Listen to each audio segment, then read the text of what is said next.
The Assassin.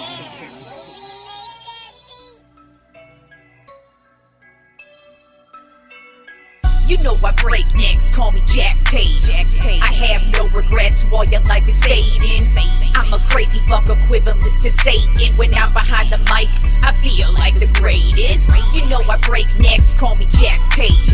I have no regrets while your life is fading. I'm a crazy fuck equivalent to Satan. When I'm behind the mic, I feel like the greatest. What up, y'all? You're listening to Sports Talk with Tropp, and I'm your host, Katie Tropp. Well, today is the day. It is game one of the World Series today. Philadelphia Phillies versus the Houston Astros. This was not my prediction for the World Series by any means. The Astros, of course, I actually did expect the Astros to be here. But the Phillies, I did not expect them to be here. So let's get right into this matchup we have here. So with the Phillies, I mean, it's crazy just because they started off the season. I actually had high expectations for them this year. I did pick them to make the postseason. So I definitely had them there. But I did not expect them to win the World Series, and especially after the way they started the season off. They started off horribly. They end up firing their manager, Joe Girardi, and you kind of feel like their season's over then, and that happened back in like May. They were able to rally, and they put together quite the season. Kyle Schwarber, he has just had a phenomenal season. You know, he led the NL in home runs. He was basically only second to Aaron Judge all season long when it came to the home run race. Bryce Harper, he started off the season really hot. Then he got injured. He broke his finger. He had to have surgery on his finger, and he wasn't able to play for a good, I think it was 3-4 months that they didn't have Bryce Harper. But he comes right back, and he has had a phenomenal postseason. Their starting pitching has really put it together with Aaron Nola and Zach Wheeler. Those two have just been wheeling and dealing, playing some great baseball. And the Phillies are just a team that has got hot at the perfect time. You really can't. There's been so many World Series champions who have done what the Phillies are doing right now, and that is just put together a really solid August, make the playoffs, then not only make the playoffs, but then you come in, nobody's believing in you in any matchup. They take out good team upon good team along the entire way, and they did it.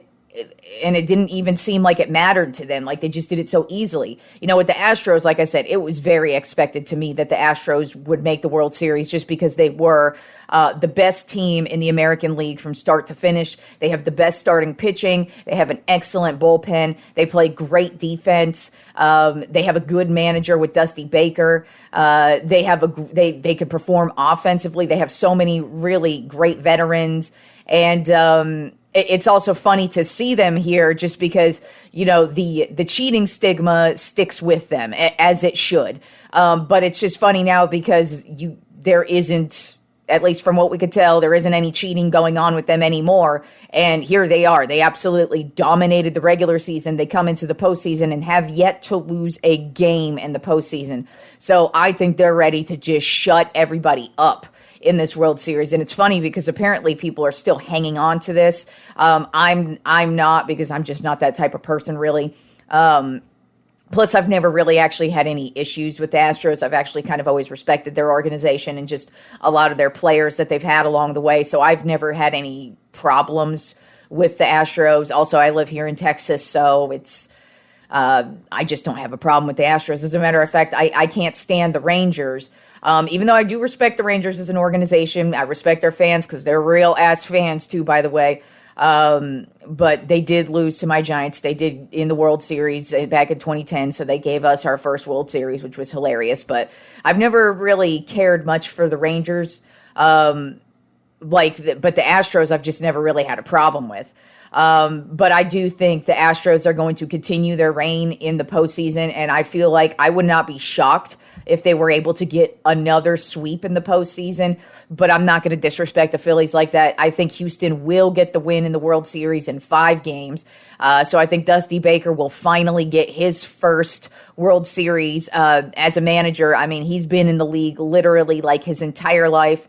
He's achieved so many things along the way. He was a player to begin with. Now he's been a manager forever and a day, and he has just never been able to get an elusive World Series. So it would be great to see Dusty Baker finally get a World Series win. I think he is going to get it this time around just because, like I said, the Astros are just the best team in the league. I don't think, while the Phillies do have a good starting pitching staff behind Nola and Wheeler, after those two, it gets very shaky. Whereas the Astros, they have spectacular starting pitching from top to bottom.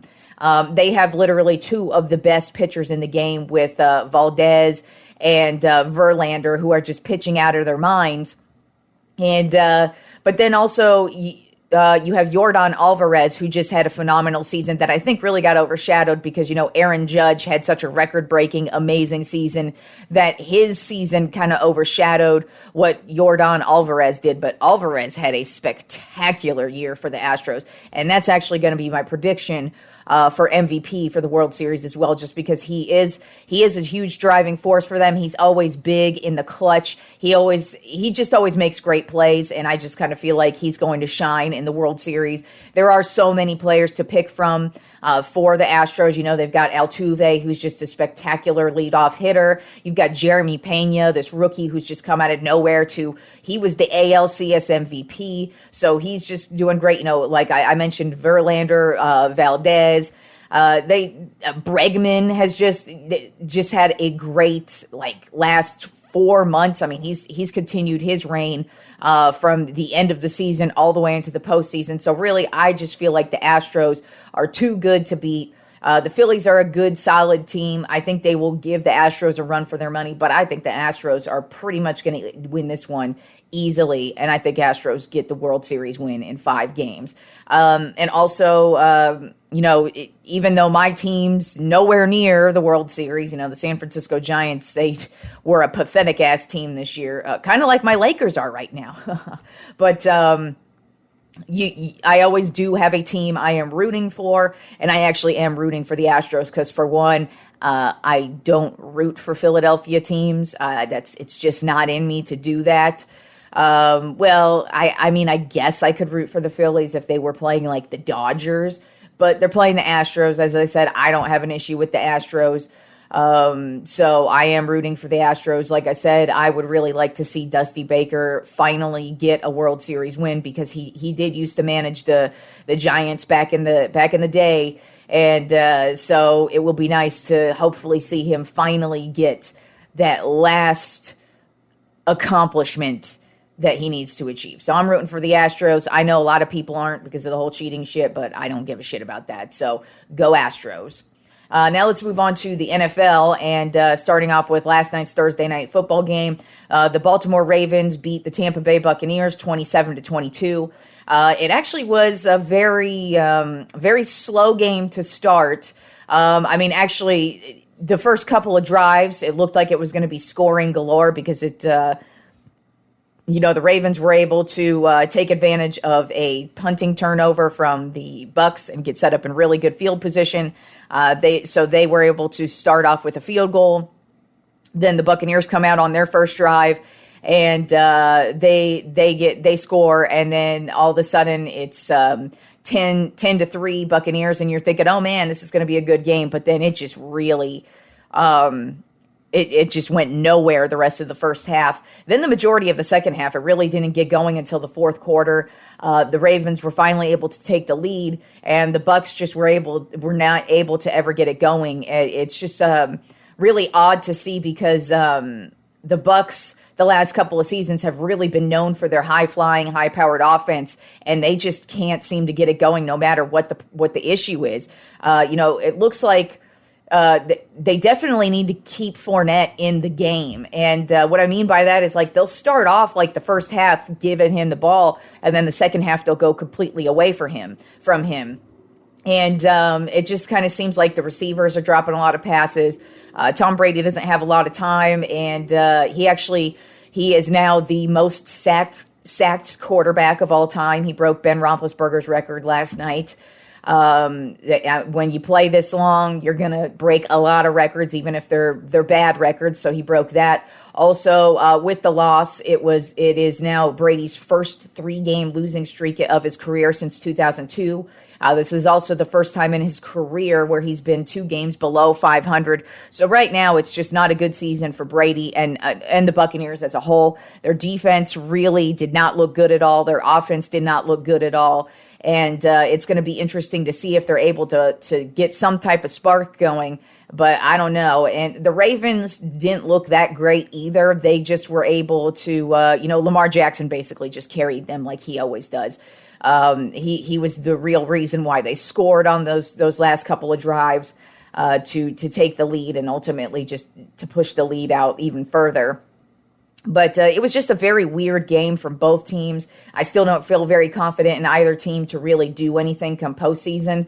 But Ravens did end up getting the win 27-22. And we'll see what we're going to get from those teams moving forward. But it was a very, very weird game last night from both teams. All right, and then let's get into Sunday's games, beginning with the final game of the season in London. We've got the Denver Broncos at the Jacksonville Jaguars. Right now, the Jaguars are a 4.5-point favorite. I just kind of feel like this game is going to be a very sloppy game. It looks like Russell Wilson will be back and starting at quarterback for the Broncos, but I don't think that really matters at this rate. I don't think they have any identity, and I don't think they're going to find an identity magically at any point in the season. Whereas the Jaguars, they've shown that they have it. They still have a lot of work to do, but offensively, they do have some movement, and I do think they will be able to put together a good enough game to get the win here over Denver, and I've got Jacksonville winning this one 20-10. Then the first morning game after the London game is going to be the Carolina Panthers at the Atlanta Falcons. Right now, the Falcons are a 6.5-point favorite. Carolina is coming off of a crazy win last week. I think that was more of a fluke more than anything. Atlanta's not that good of a team either, but I think offensively, they have a lot going on, and they're going to be able to score a lot of points on the Panthers, who are just a team who I feel like are playing for next year, really. They're probably going to get a high, decent draft pick for next year. They got a whole haul of draft picks from the Christian McCaffrey trade.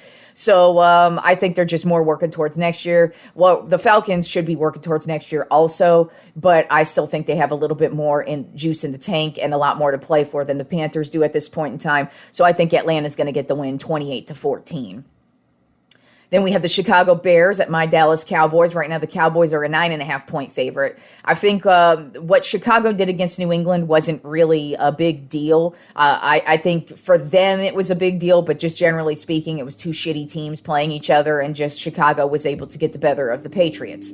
I think the Cowboys are going to put together a very solid game. This is going to be Dak's second game back from injury. I think he's going to have a lot to prove. He was able to put together a very solid game in the last one, but I kind of feel like this game, he's gonna have to take over offensively and really get it going. Defensively, I don't worry about the Cowboys. They do have the best defense in the league. They have a ton of turnovers, a ton of sacks, and I feel like they're just going to key off on that and continue that reign of terror, and Justin Fields is going to have nowhere to go. And I think the Cowboys are going to kick the crap out of the Bears 27-7. Then we have the Miami Dolphins at the Detroit Lions. Right now, Miami is a 3.5-point favorite. Detroit is just such a difficult team to really gauge. They only have 1 win on the season, and every time I want to take them, they just continue to let me down. So while I don't think the Dolphins are that great, I think they're a better team, and I think they'll put up more of a fight than Detroit will, especially because lately, Detroit started off the season really hot offensively, but they've really quieted down the last couple of games, especially. So I think Miami's just going to come in and get a solid win, 24-17.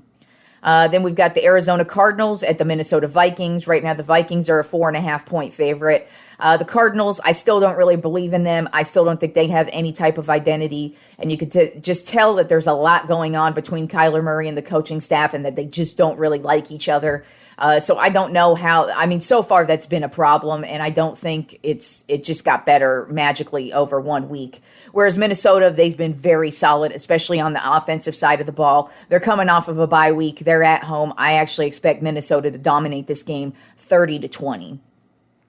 Then we've got the Las Vegas Raiders at the New Orleans Saints. Right now, the Vegas Raiders are a 2.5-point favorite. I think New Orleans is what New Orleans is. I didn't really expect them to be a good team. I expected them to get a few good wins, but overall, I didn't really see them being good at all, especially on the offensive side of the ball. And defensively, they're actually starting to show a lot of problems as well. Whereas Vegas, they have their moments, but their losses have just been these we've made a bunch of stupid mistake losses. And they did get a good win last week, and I think they're only going to build off of that win. And I think they're going to go into New Orleans and stomp the Saints 28-14. Then we've got the New England Patriots at the New York Jets. Right now, the Patriots are 1.5-point favorite, and that's really just because the Patriots own the Jets. The Patriots have beat the Jets the last 12 times. So that's really got to stick with the Jets, and at some point, this is going to end. And lucky for them, the Jets are actually playing really well. I wouldn't call them like a for real team yet where I believe they have a chance at doing anything come the postseason, but I definitely think they're going to fuck some teams up this year, and they really are starting to finally show some promise, whereas the Patriots are just in such disarray.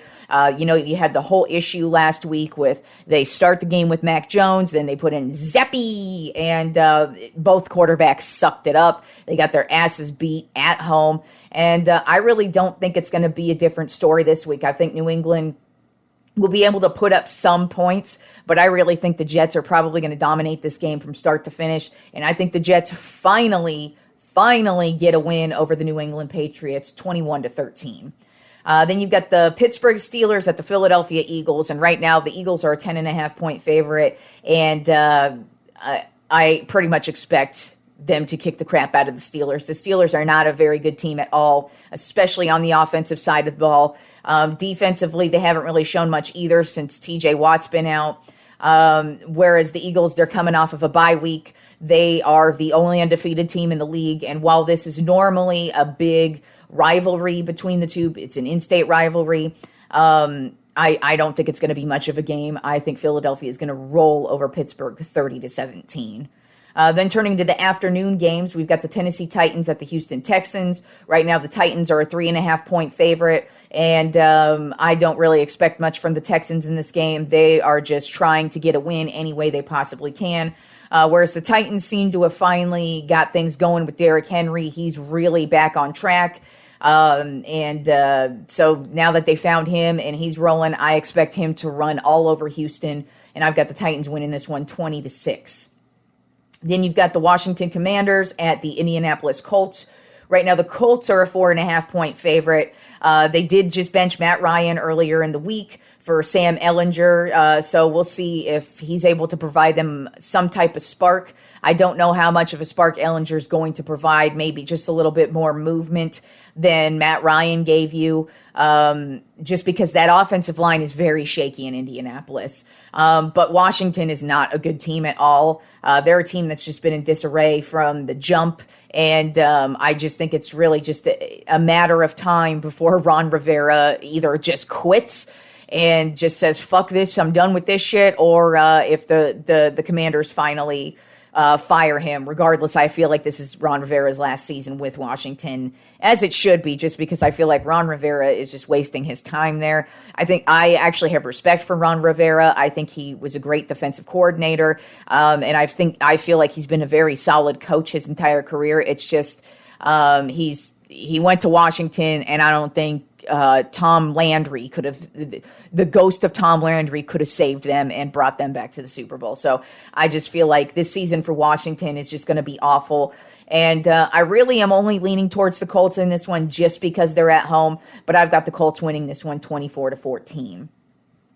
Then you've got the San Francisco 49ers at the Los Angeles Rams. Right now, the 49ers are a 2.5-point favorite. The Niners have really just owned the Rams over the years. The Rams were finally able to get over that hump in the postseason last year. But the regular season has been a whole different story. But the Rams are coming off of a bye week. The Niners are coming off of a pretty badass whipping from the Chiefs. The Niners, they've been a very weird team where they've had a great defense that's been able to carry them. But offensively, there's been a lot of questions. Deebo Samuel's hurt, so I think that's going to factor into what happens with them offensively. Now, I do expect this to be a good game from both teams. I think it's going to be a battle probably all the way till the final play of the game. But I do have the Rams winning this one, 28-27. And then the last game of the afternoon is the New York Giants at the Seattle Seahawks. Right now, the Seahawks are a 2.5-point favorite. The Giants are basically the surprise team of the season. They have only lost one game on the season to my Dallas Cowboys, of course. But the Seahawks are also very surprising. You know, I actually expected them to be as bad as the Texans this year and be struggling to get a win. And they're actually over 500. They're leading their division right now over the 49ers, the Rams, and the Cardinals. Yet the Seahawks lead their division. So that's just crazy. Geno Smith has just had a resurgence, just a crazy year that you just never expected from this guy who's been bench riding for God knows how many years now. But Seattle's really put it together. And the Giants, I think they've also put it together, but I don't really believe in them. And I think they're due for a loss at some point, and I feel like this is going to be the time where I feel like both teams are kind of the same team. But the Giants are due for a loss. Seattle is at home. So I have Seattle winning a close one, 17-14. And then the Sunday night game is the Green Bay Packers at the Buffalo Bills. Right now, the Bills are a 10.5-point favorite. That's a lot. I actually am kind of shocked by that. While Green Bay is playing like shit right now, I still think Green Bay is going to put up a fight. I feel like Aaron Rodgers has too much pride to suck this bad for that long, but hey, who knows? He and Tom Brady have been having very, very weird seasons, but also at the same time, it's still early. We're only like halfway through the season, so a lot can change, but it's just kind of weird to see that both Tom Brady and Aaron Rodgers are not having the typical seasons they're used to having. So they're going to have a lot to overcome. And this is going to be a huge test for the Packers because they've lost to some really bad teams over the last couple of weeks. And the Bills, they look like probably the best team in the league. Defensively, they're great. They are turning the ball over like no other on the defensive side of the ball. But then offensively, Josh Allen, he's just having an MVP type season. Stephon Diggs is having a great season. So they're really putting it together, and they're coming off of a bye week. They're at home. So I don't expect this to be a typical Buffalo Bills runaway. I do think Green Bay is going to put up a good fight and actually make this a good game. But I think Buffalo is going to get the win 28-20. All right, and we did have a little bit happen in the NBA this week. Let's go ahead and start off with my shitty-ass fucking Lakers, who are 0-4 right now on the season. It was announced that apparently Russell Westbrook will be coming off of the bench, at least for the time being. And I just got to say thank God, but let's get rid of the dude. I don't see why he is still in a Lakers uniform. I don't even care that this team is asking for this and this team's asking for that. You know what? Get him out of here.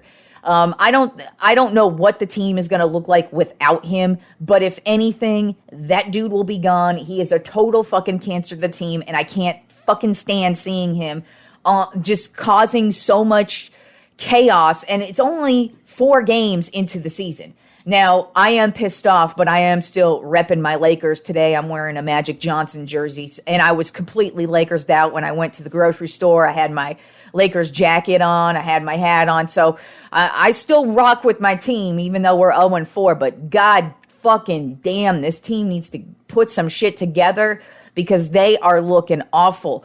The fucking Sacramento Queens are 0-4. We're as bad as them right now. So that should say a lot. But the Lakers really got to get it going. But we're not the only team playing like shit right now. The Brooklyn Nets are also playing like shit. And not only are the Nets as a team playing like shit, but of course, good old Ben Simmons is playing like shit too. The dude has fouled out more times than he's scored points at this rate. The Nets are a appalling 1-4 on the season, so they're not much better than the Lakers. They at least have one win, but overall, this Nets team looks like trash as well. And it is very early in the season, so yes, these teams I'm discussing can turn it around, but Jesus Christ, it's looking bad for the Nets. And the whole Ben Simmons experience is not looking like it's a good one. And Simmons is looking like he's just slowly pushing himself out of the league just even further and further, because this dude, I can't even tell if he wants to play basketball at all. And then we also have the Philadelphia 76ers playing like shit right now, too. They are a 1-4 on the season as well, and they just have not looked good at all. Now, I think it's more just it's the beginning of the season, and they'll get it going once the season progresses on, but they are not playing well at all. As a matter of fact, the only team right now who is undefeated in the league is the Milwaukee Bucks. They are 3-0, so they are currently the only team right now in the league who could say they are still undefeated. But the Bucks look really fucking good, and they're missing some dudes to injury. So I kind of feel like the Bucks are just going to get even better as the season goes on. And we do have a Tropp 5 list today. A few episodes ago, I was talking about like NFL rules, and there are too many rules, and there are a lot of rules I would actually get rid of. So today's Tropp 5 list is actually going to be the Tropp 5 penalties I'd remove from the NFL, because these are 5 that just piss me off on a weekly basis for the most part. There's one on here, which is my number 5, which doesn't happen every game, but when I see the other 4, they happen just about every game, and they piss me off. I feel like they ruin the game. I feel like there's too many rules in the game, and they're way too concerned with player safety and all that stupid bullshit. When it's like they're playing a sport, they're going to get hurt, blah, blah, blah. I don't root for them to get hurt, but I'm sorry, you're playing a sport. That's the consequences of the game. If you don't want to get injured, well, then you should probably not be playing football. So there's been many stupid, idiotic rules created, especially over the last 15 years. They've become really soft with a lot of the rules. And so these are the Tropp 5 that I would absolutely get rid of because they piss me off on a weekly basis. So let's start off with number 5, and that would be clipping. Basically what clipping is when an offensive lineman kind of blocks a defensive lineman from behind below the waist. And one thing that they really wanted to take out of the game was when one goes low and the other goes high. So one offensive lineman will take the defensive lineman out below the waist, and then another offensive lineman will take him out above the waist. And so they're basically just knocking the dude down. And the reason why they mostly took it out of the game is because of concussions and knee injuries. But every time I see it, I just think it's an annoying play because offensive linemen barely get to be grimy and dirty and have that type of a play. And so you're just taking out the one time that the offensive lineman can finally fucking do something for once.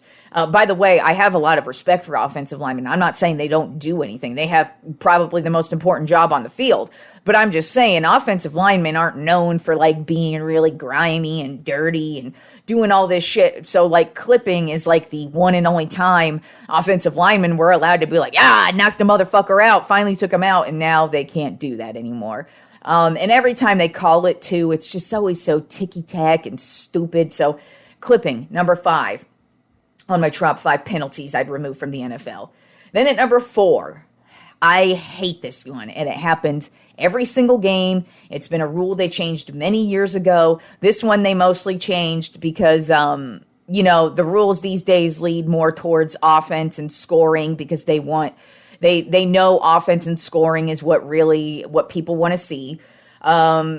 So they've really hampered down on defense. And this rule right here just pisses me off, and it's illegal contact.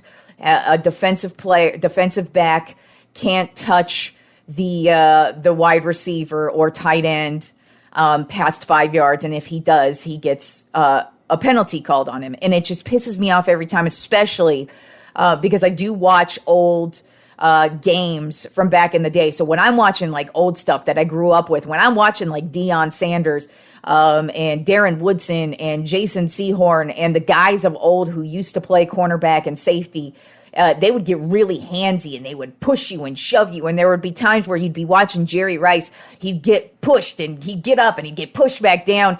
And I just loved fucking seeing that shit because Jerry Rice is the greatest wide receiver of all time, if not greatest football player of all time.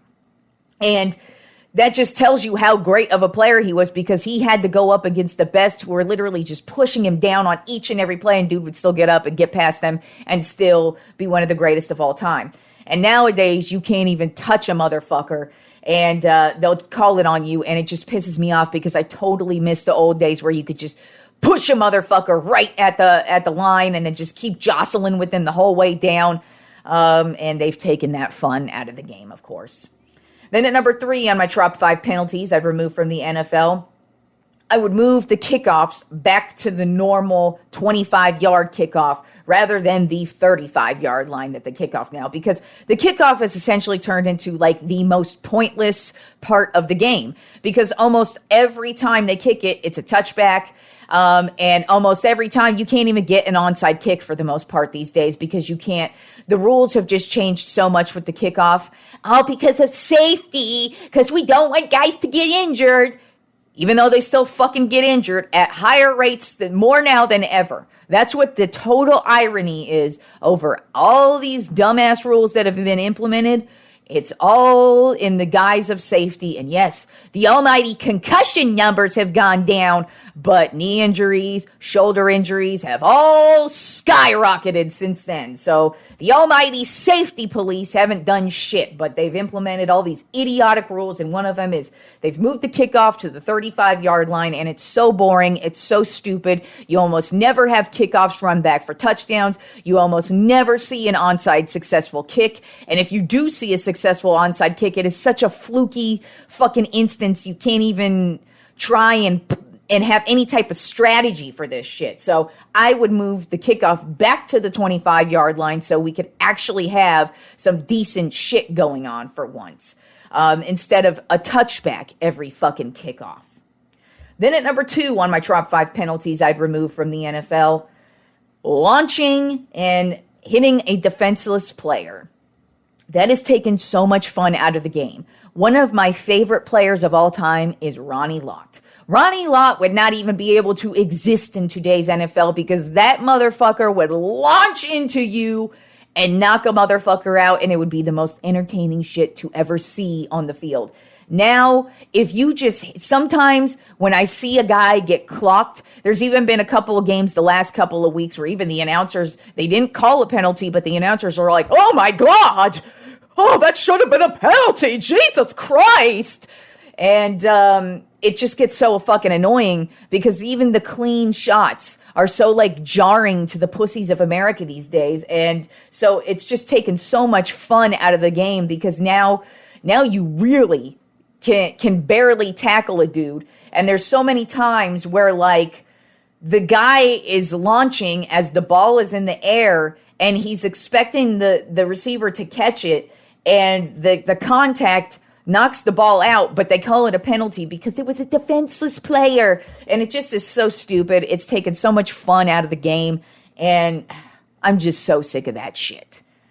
But number 1 on my top 5 penalties I'd remove from the NFL are basically any and all roughing the passer calls. Now, I understand roughing the passer does need to exist, the penalty.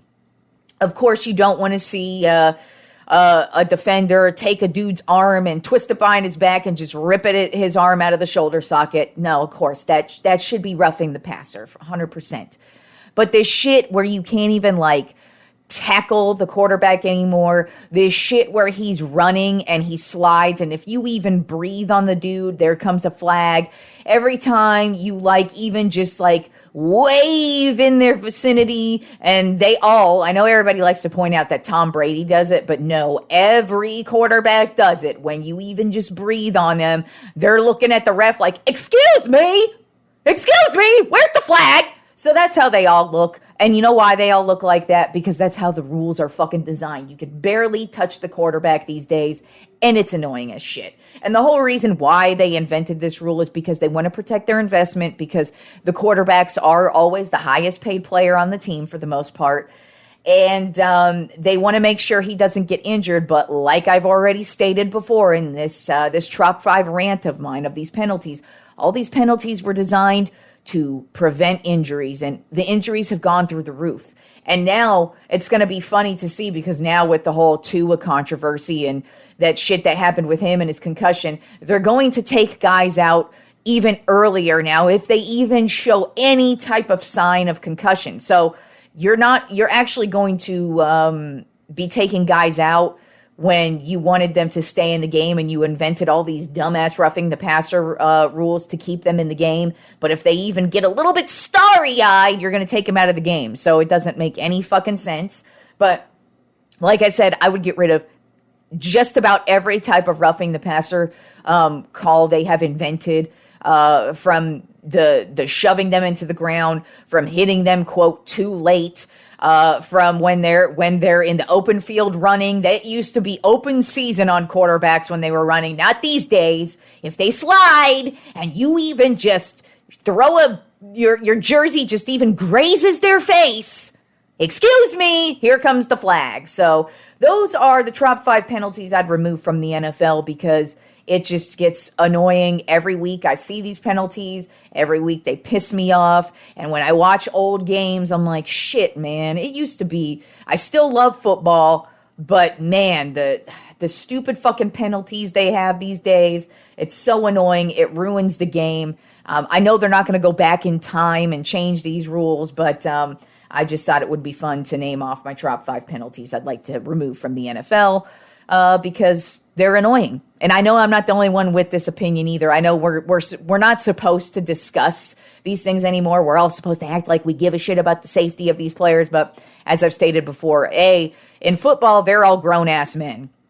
So they're all choosing this route in life.